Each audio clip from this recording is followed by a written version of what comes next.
When he left our friend Descartes, he was in skeptical freefall, having considered the possibility that it's just him and the demon.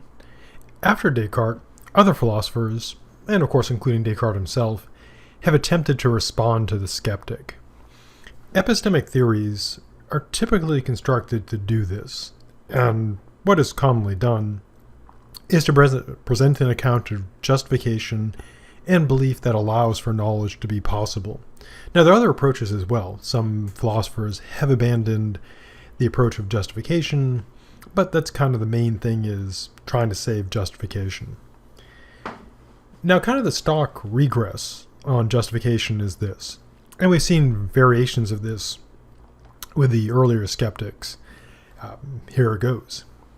It's generally accepted that a belief must be justified in order to be knowledge.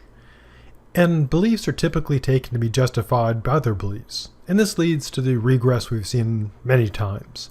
So one belief is justified by another, justified by another, justified by another, justified by another, potentially on to infinity and beyond. And so much like the other regresses we've seen, it has to be stopped or knowledge would seem to be impossible. Now, there are two main approaches to stopping the regress: foundationalism and coherentism. And there are other options as well, that people have been doing epistemology a long time, and there's many variations, but these are kind of two of the big dogs of epistemology. Now, one approach is this, what's called unjustified foundationalism.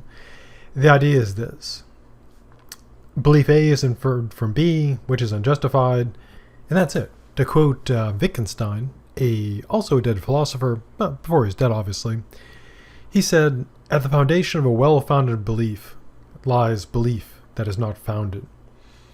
Now, the problem here is this. To simply say, okay, the beliefs aren't founded, doesn't seem to solve the problem. It's simply an admission of the problem in a way. Option 2, biting the bullet. Now, the expression biting the bullet is one that's used as a metaphor. Now, in terms of its actual foundation, it can be looked at kind of in this way.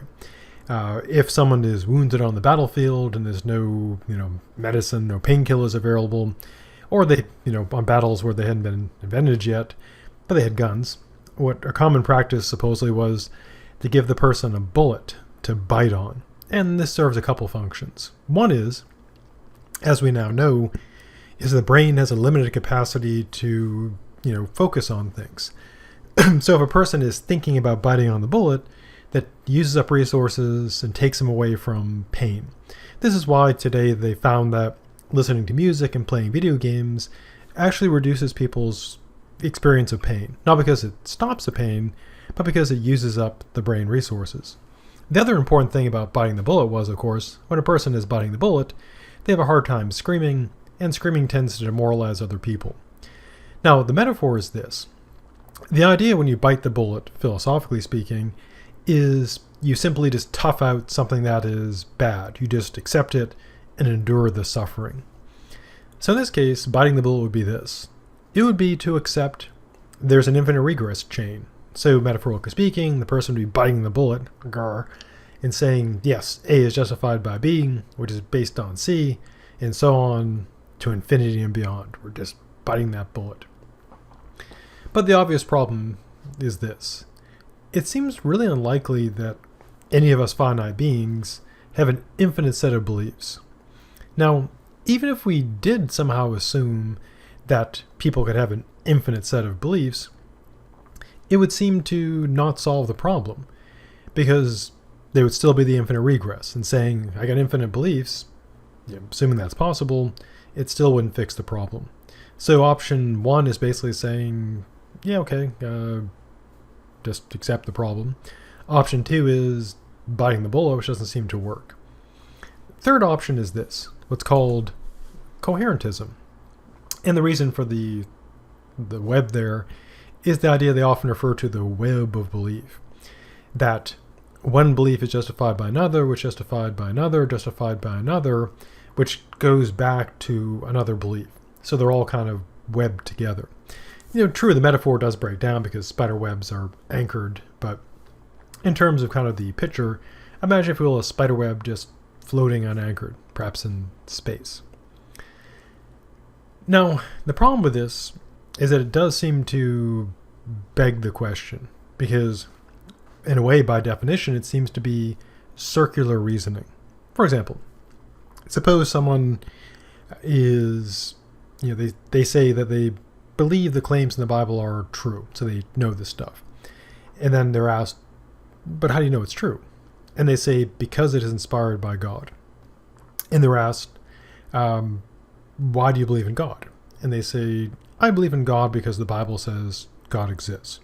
And so they're saying that the Bible can be trusted because it's inspired by God, and they believe in God because of the Bible, and they can trust the Bible because it's inspired by God, which runs them in a circle. And again, there are good arguments for God, but the circular one is not one of them. So the problem with coherentism seems to be that it just runs in a circle. So you just embrace a circular regress. There have been some attempts to fix this, of course, and we'll see one of those in the future. Fourth stock approach is foundationalism, and we'll see in the future two versions of this. Now, the idea is this. One belief is justified by another belief, which is ultimately based on a foundational belief that doesn't need any further justification. In other words, the regress stops because you get to a belief that doesn't require justification.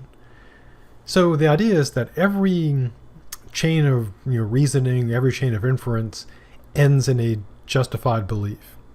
And every justified belief is either what epistemologists often call a properly basic or justified belief, or the reasoning ends in a chain of beliefs, the last of which is somehow self-justified.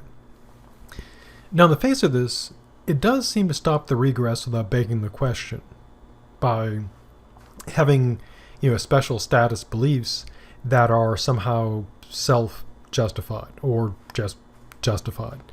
And we've seen other philosophers, they're looked at, try to solve the problem this way. So now we'll turn to a slightly more in-depth look at foundationalism and coherentism.